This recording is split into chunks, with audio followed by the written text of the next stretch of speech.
Hello, I'm Brian McGee, president of Quincy University. To all of our alumni, as we think about this virtual homecoming, welcome to the President's House at QU.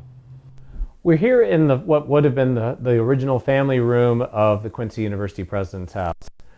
I'm like every other president who's lived here. I know that I'm a tenant and I'm part of a continuing history of this house, which serves our alumni, our students, our faculty and staff with events throughout the year. And over the years and decades, people have amassed memories of this house, which has taken on the character of each person who's lived here, whether it was the two priest presidents who lived here, the sister who lived here, or in my case, as the third lay president of QU.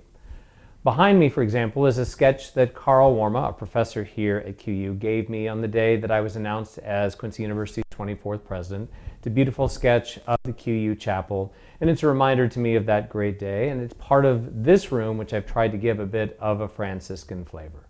We're still here in the family room. This is a room that is at the front of the house and with the big fireplace that keeps people warm and cozy in the winter months.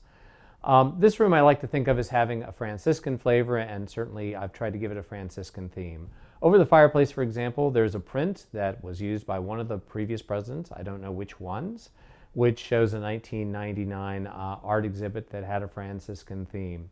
Also, right here we have a statue of a hawk, and there's a little hawk theme throughout my office in Francis Hall, of course, here as well. We're proud of our great hawk tradition.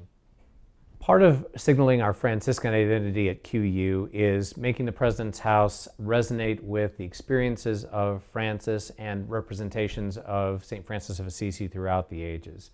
Behind me, for example, is a print from an art book of a previous century that represents in turn some of the wonderful European art that chronicled St. Francis's life and times. This is a scene, for example, of the famous meeting of St. Francis with a religious figure from the Muslim world. And there are some prints like this throughout the house, all designed to remind us of our wonderful Catholic and Franciscan heritage. We're now here in another downstairs room at the Quincy University President's House. You know, the house's history with QU is a bit of a mystery to me still. We know the house was built before World War II. The best date we have for it is 1927. And it was a comfortable home, like many homes in this part of Quincy, Illinois, designed to serve families. And it served in that way for decades and decades here at the northern edge of what was then the Quincy College campus.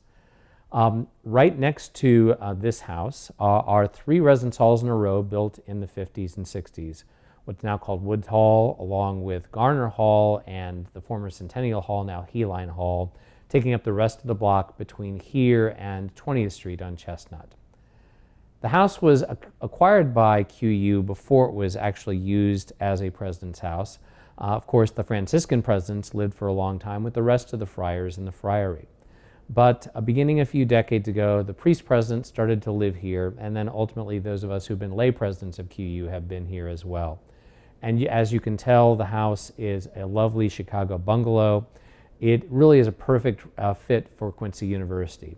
It is modest, it is unassuming, it is about serving people in a comfortable and hospitable environment, and that comes all the way down to the chiming of the clock that is just here to my left, a grandfather clock that I found shrink-wrapped in plastic that had come out of the house decades earlier, and it's one of the older artifacts from the house that got restored to it when I moved back in. So throughout the house, as is true when every president occupies it, there are some pieces that belong to the current president, there are some pieces that belong to Quincy University, and each year and each decade the house takes on the identity of its current president, but also takes on new features, new furnishings, new wall coverings that serve the next president and presidents as well. So anyone who's ever been in this house sees some things they saw before, but also sees some new things. And I'd like to think that the house keeps being adapted to the current needs of the time and meets the needs for hospitality of Quincy University and of its president with each decade. I'm here in the music corner of this room with a piano that belongs to past President Phil Conover. President Emeritus Conover knew that I was looking for a piano for the house, and he said, "Hey, I've got one to loan you." So we now have the Conover piano sitting here in the President's House, and if Phil ever needs it back, he's welcome to it with our thanks. But boy, it's a wonderful addition to this place, and it has added music and warmth to this house since it arrived. You also see on top of the piano just a few items suggesting that I have a fondness for mid-century modern architecture and mid-century modern art, which is why we have a little fun with these vases. And here, quite proud of the fact this house does include some of the work of a wonderful alumna, Teresa Spear, who's not only a member of the Board of Trustees of Quincy University, but an amazing artist. And I'm grateful that thanks to her, we have some wonderful examples of her work here in the home. We're here in the dining room, which contains some pieces I brought to Quincy, but it also contains some artwork that is specific to Quincy. I like to think of this as the Quincy room here in the house. And so in this room, we have illustrated art from the 1870s behind me, from a wonderful 1870s era atlas of Quincy, Illinois. We have a 1930s era atlas page showing Adams County and its roads. We have a 1950s piece representing the 100th anniversary of the Lincoln-Douglas debates. And my favorite piece from 1900 is a wonderful old picture of President William McKinley's visit to Quincy, Illinois. Of course, Quincy has always been an important city in Middle America, and it was not unusual for presidents to make a stop here. So that picture of McKinley represents many presidents of both parties who were here in Quincy at different times. But I love the warmth and comfort of this room and its natural wood, along with all of the great old wood in this house. The heart of every home is its kitchen. And while this house had a wonderful and charming galley kitchen when it was built, a few years ago, a previous president decided that we needed to have a space in which we could gather large groups of alumni and students, faculty and staff. And that's why there is a new enlarged kitchen here at the President's House. When they built this kitchen, they clearly built it for entertainment and for being able to feed a fair number of people. I am not a great cook, but I've been learning a lot since I got here. And of course, frankly, with COVID-19 and the pandemic, I've had more time to practice my cooking skills. I could not have told you what a proofing drawer looked like before I got to Quincy University, but I'm trying to put all of the equipment of this house to good use. We're here upstairs in the private space that I get to use for my everyday living. This is a guest bedroom that my daughter and son have both used at different times. And this room represents the fact that my late wife was a huge fan of Star Wars, and I'm a big fan of Star Trek. So this room has both of those science fiction traditions in combat with each other, because half of the room has Star Trek stuff and half of it has Star Wars stuff.